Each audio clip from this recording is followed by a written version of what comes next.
Olá, seja bem-vindo de volta às nossas aulas de grego intermediário aqui da Escola Charles Spurgeon Online. Eu sou o professor Felipe Prestes. Nós estamos na nossa 10ª aula deste módulo aqui, tratando sobre o acusativo. E estamos tratando sobre os acusativos duplos, que tomam alguns verbos específicos ali para esse tipo de construção.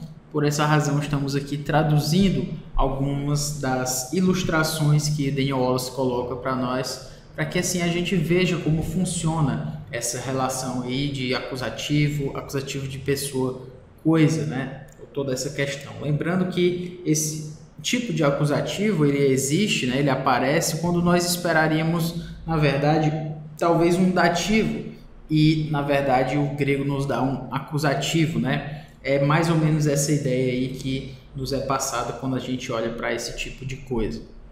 Então, vamos vê-lo da seguinte forma, a partir de 1 Coríntios 3, versículo 2, com outros verbos que não os de vestimenta, de inquirir, que a gente tratou nas últimas aulas. Agora, alguns verbos chamados verbos causativos, para que a gente veja como isso funciona. Então, vamos ver aqui. Gala, rimas, epótissa, broma, upo, gar, dinaste, al, ude, eti, nun, dinaste. 1 Coríntios 3, 2, nós temos aqui epótissa, que seria esse dei a beber, rimas, vos, e gala, leite.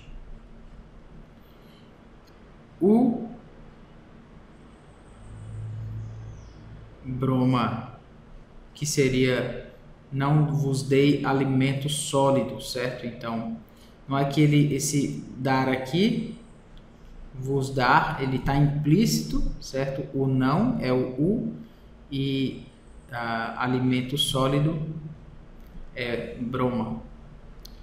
Upo, gar, seria porque ainda, enidas the, o upo é ainda não. E em dinaste seria podíeis suportá-lo. Al,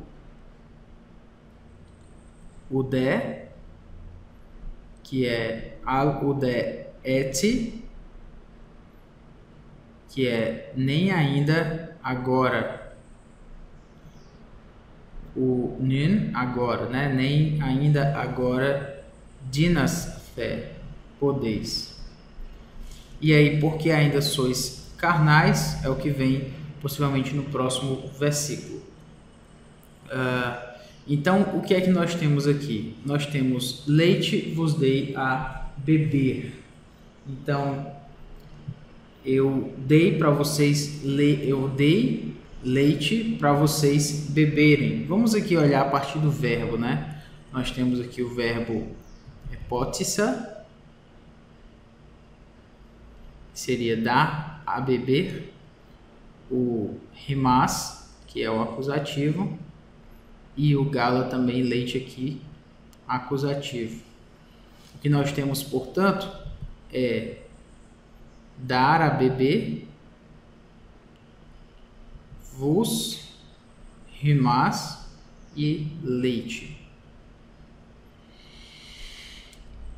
Que, no caso, como o Daniel Wallace categoriza esse verbo como um verbo causativo. É um verbo que eu causo alguém a fazer. Não é que eu vou beber. Eu dou para que você beba. Então, é essa ideia de um verbo causativo.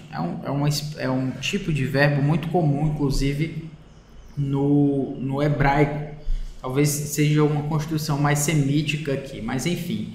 Epótissa seria dar a beber. Eu não bebo, mas eu dou para que você beba. Quem faz a ação é você, né? Eu dou para que você faça a ação. Por isso ele é chamado de um verbo causativo. Então, nós temos um verbo epótissa, dar a beber. Nós temos aqui um acusativo, que é o remas, relacionado a uma pessoa.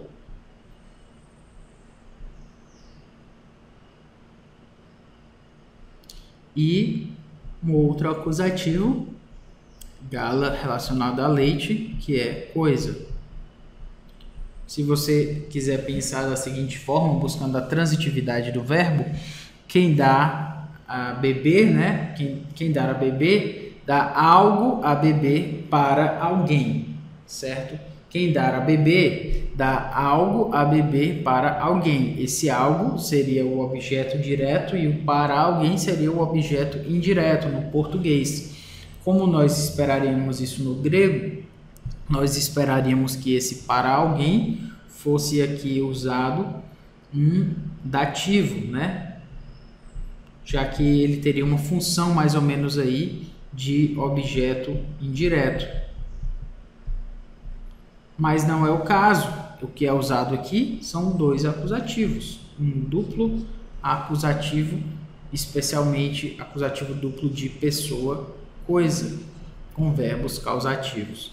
Então aí você percebe uma diferença, né? Uma diferença bem considerável entre o que se esperaria de um dativo e como nós temos um acusativo duplo para um verbo causativo. Quando nós estivermos tratando de outros exemplos ainda no duplo acusativo, você vai ver que aparecem inclusive exemplos debatíveis, né? Exemplos mais difíceis exegeticamente para a gente analisar quando a gente olha para o acusativo duplo, certo? Então aqui a gente está buscando os exemplos que são, digamos assim, um pouco mais simples, mais facilmente discerníveis, para que depois a gente possa ir para os exemplos mais complexos, né, que trazem dificuldades exegéticas. Essa tem sido sempre a nossa metodologia aqui do grego intermediário. E isso por uma razão muito simples. Quando a gente apresenta aquilo que já é mais complexo, mais difícil, o aluno não tem como ir do simples para o complexo. Eu já apresento para ele o complexo antes de ele entender sequer o simples. E aí ele já fica ali meio perdido no meio de tudo isso. Então, para que ele não fique perdido, a gente apresenta exemplos que são mais simples, mais fáceis de serem notados, para que depois a gente vá para o complexo. E eu falo tudo isso porque eu já estive no lugar do aluno, né, tendo que estudar o Daniel Wallace, na minha época de aluno de grego intermediário, e era uma dinâmica muito difícil, porque nós tínhamos vários exemplos, como eu tenho passado aqui com vocês, exemplo após exemplo, mas eram exemplos que a gente não tinha tempo de correr atrás deles, porque o tempo para o estudo do grego ali sempre era muito rápido, né? Então não tinha como a gente conseguir abarcar todo aquele conhecimento e seguir cada exemplo. Felizmente aqui nós temos tempo para que cada exemplo seja trabalhado e você possa analisar ali como funciona esse acusativo, como funciona esse dativo, como funciona esse acusativo duplo. Mas ainda assim que nós tenhamos tempo para analisar cada exemplo do acusativo dos mais frequentes, ainda assim nós não temos como apresentar logo para você os exemplos mais debatíveis, mais complexos, que apresentam dificuldades exegéticas, dificuldades de interpretação. A gente não pode fazer isso, porque isso acaba causando uma certa dificuldade para o aluno entender e, inclusive, causa aquilo que nós vamos lembrar, né? O desânimo, o velho desânimo aí do grego, que é quando o aluno não consegue entender de jeito nenhum, ele fica frustrado, ele não consegue prosseguir ali no entendimento e ele simplesmente desiste do estudo do grego. Então, para que a gente não faça dessa forma, a gente busca uma apresentação que seja do simples para o complexo. Se você já entendeu, você pode pensar assim, não, eu já entendi. Desde o primeiro eu já entendi o que o professor quis falar. Então, a vantagem, né, da internet, dos vídeos, é que você pode prosseguir, você não precisa assistir cada um dos exemplos, se você já entendeu e você está seguro nisso. Embora eu sugira para você que seja mais interessante que você analise caso a caso, Porque às vezes a gente acha que já absorveu um conteúdo, já absorveu um conceito, e quando a gente é apresentado alguns exemplos um pouco diferentes daquele primeiro, a gente fica um pouco confuso, certo? Então, para que a gente não caia nisso aí, o ideal é que você siga exemplo após exemplo, entendendo aqui o que é um acusativo duplo, qual é a relação de tudo isso, para que você possa prosseguir aí com o seu entendimento mais apurado e mais acurado também, no sentido de mais preciso, ok? Então, tendo explicado isso, vamos aqui ainda para mais um verbo causativo, que está aqui no texto de Lucas, capítulo 11, versículo 46. Hode eipen kai hymin, tois monikos, uai hoti, fortizete tus anthropos, fortia, disbascata, disbastata, kai autoi, heni, ton, dactylon, hymon, prospsauete, tois, fortiois, que é, mas ele respondeu, ai de vós também, intérpretes da lei, porque sobrecarregais os homens com fardos superiores às suas forças, mas vós mesmos nem com o dedo os tocais. Texto interessantíssimo aqui, né, sobre a lei, sobre tomar e dar para as pessoas, na verdade, leis que nem mesmo os fariseus conseguiam carregar, né? E nada muito diferente do que muitas vezes acontece na vida da igreja, até mesmo na nossa vida, quando nós queremos colocar sobre a vida das pessoas regras, normas, que muitas vezes nem são bíblicas, são mais de comportamentos que nós acreditamos que seja assim, e deva ser assim, e aí nós colocamos um fardo, um peso sobre muitas pessoas, e às vezes são pesos, são julgos, né, que nem mesmo nós conseguimos carregar, como o Senhor Jesus fala, que esses fariseus não levantavam nenhum dedo, né, nem tocavam um dedo na ajuda, né, para que essas pessoas conseguissem fazer aquilo que eles mesmos estavam dizendo que elas deveriam fazer. Mas enfim, vamos aqui para a sua tradução. Hode eipen, que seria o ro com a ideia aqui do ele, o de mas, e o eipen disse, ou aqui traduzido como respondeu.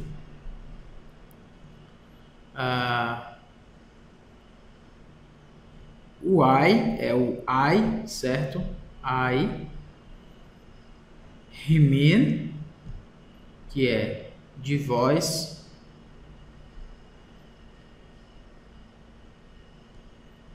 Kai, também. Tois nomikos, que é intérpretes da lei. O nomo, você lembra aqui novamente da palavra nomos. Então, nomikos seria aqueles que seguiam a lei, né, que estavam buscando a lei, aqui traduzido como intérpretes da lei. Hoti, porque. Fortizete é a ideia de sobrecarregar. Então, fortizete, sobrecarregais. Tus anthropos, que é os homens. Sobrecarregais os homens. Fortia, com fardos. Perceba aqui que fortizete e fortia seria sobrecarregais com cargas, né? Literalmente, porque fortizete e fortia tem a mesma raiz.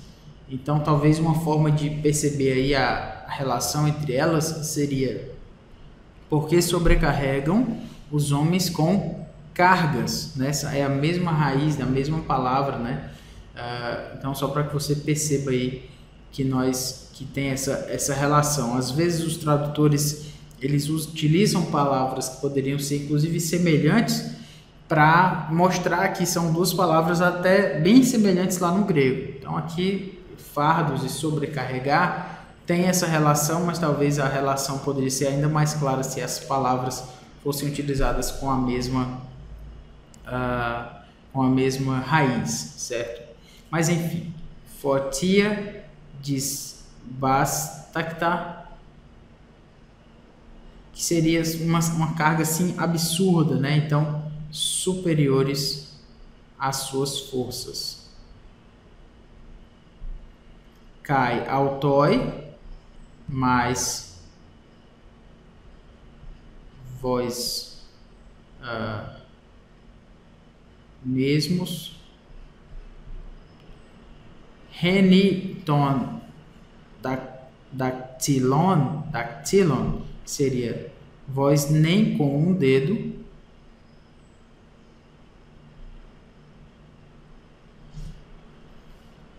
Os dedos de vocês, os dedos vossos, né?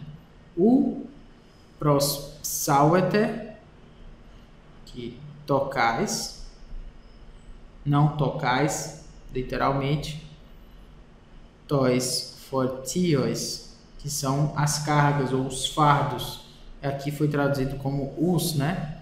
Que já está se referindo ao que foi falado antes, então ele utilizou um pronome oblíquo aí para se referir a isso, né? Fazer essa relação. Muito bem. O que nós temos aqui? Nós precisamos agora procurar o acusativo, né? Então, Hoide eipen, kai rimin tois monikóis, não é acusativo, aqui é nominativo. Hodi, hoti, porque, e aqui nós temos sim o verbo fortizete, vocês sobrecarregam, fazem sobrecarregar os homens, dos anthropos, e aí nós temos aqui fortia, que com o adjetivo, provavelmente, né, que não podem carregar, mas vamos aqui para o verbo mais os dois acusativos. O verbo fortizete, que é o sobrecarregar, então nós temos esse verbo. Nós temos o acusativo aqui, dos anthropos. Perceba que a construção ela é a mesma, certo? E é isso que é interessante, que Linne Wallace nos fez perceber. Nós temos um acusativo que exatamente tem a ver com pessoa, dos anthropos. E aí nós temos um outro acusativo, fortia, mas este relacionado à coisa, que é os fardos, certo? As cargas, enfim. Então o que você tem aqui? Um duplo acusativo, que é aqui com o verbo causativo, né? De fazer levar, fazer sobrecarregar. Não é sobre mim que essa carga vai, né? É sobre outras pessoas. Então, vocês sobrecarregam os homens com cargas, né? Com fardos que vocês não podem carregar. Então, verbo mais duplo acusativo de pessoa e coisa. Ok. Tendo falado sobre isso, vamos aqui para um outro tipo de acusativo duplo, que é o acusativo duplo de objeto e complemento, certo? O acusativo duplo de objeto e complemento. O que nós temos então? O de objeto e complemento, nós vamos olhar a partir desse texto aqui de João 15, versículo 15. O ket lego rimas, dulos, hoti rodulos, oiden, ti poiei, autu, kyrios rimas, de eireka, filus, hoti, panta, ekusa, paratu, patros, mu, ignorissa, rimin. Então, João capítulo 15, versículo 15.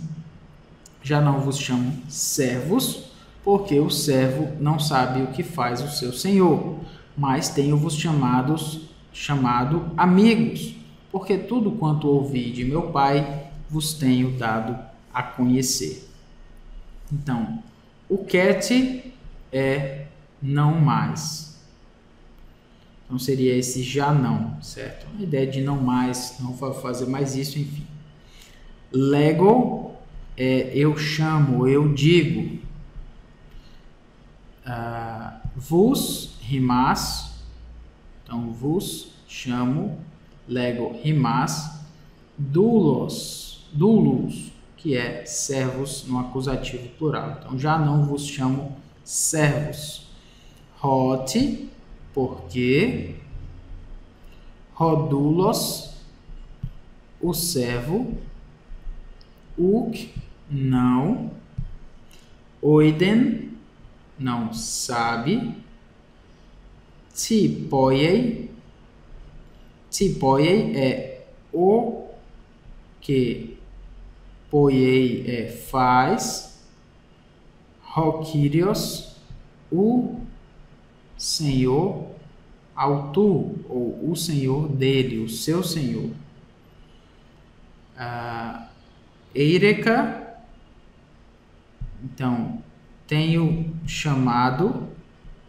Rimas, tenho vos chamado. Amigos, filos. De, como mas. Hot, porque. Panta, tudo. Ha, ecusa, tudo quanto ouvi. Pará, que é de, com a origem em. Tu patros mu, ou seja, meu pai. Ignorissa, tenho dado a conhecer. Tenho feito vocês conhecerem, ou seja, a vós, né? Tenho dado a conhecer a vós. Eu tenho feito vocês conhecerem. Essa é a ideia. E aí nós temos aqui lego. Nós temos o verbo chamar, o verbo eu chamo, eu digo, chamo. E aí nós temos rimas, vós ou vos, chamo, servos.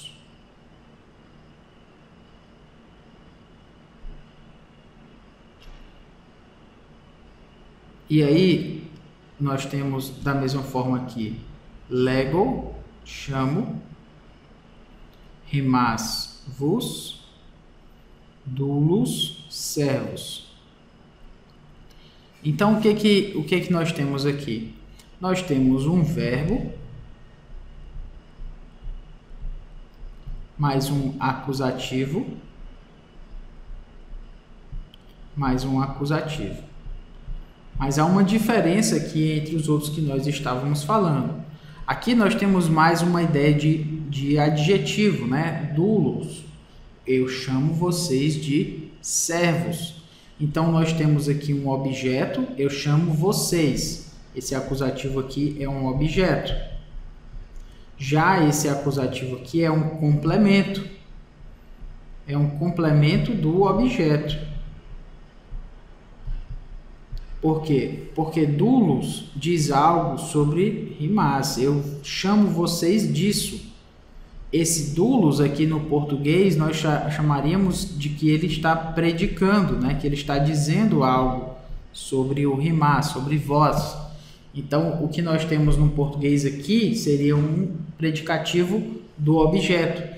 Na gramática grega, nós chamamos essa construção de acusativo duplo de objeto complemento, em que nós temos um objeto aqui, rimas, e dulos como um complemento a esse objeto direto, rimas, certo? Então, este é o ponto aqui que nós estamos querendo salientar a partir dessa proposição, que é mostrar para você que existem alguns acusativos que são acusativos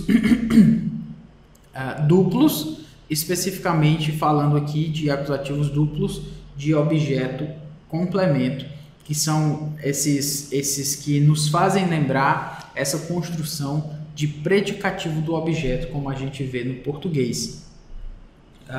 E esse verbo, eu chamo vocês, da mesma forma que nós temos um verbo semelhante, eireka, rimas filos, que é eu tenho-vos chamado.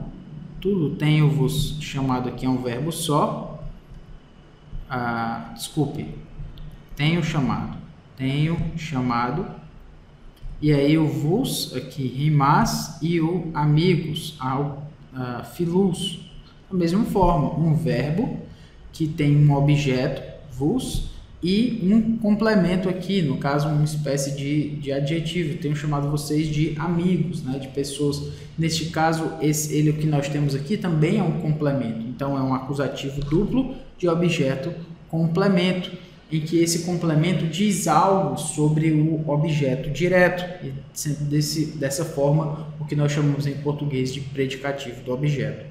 Então, espero que você tenha gostado dessa aula. Na próxima aula, vamos esclarecer ainda mais esse ponto aí do acusativo duplo de objeto complemento, mas por enquanto ficamos por aqui. Que Deus nos abençoe e até a próxima.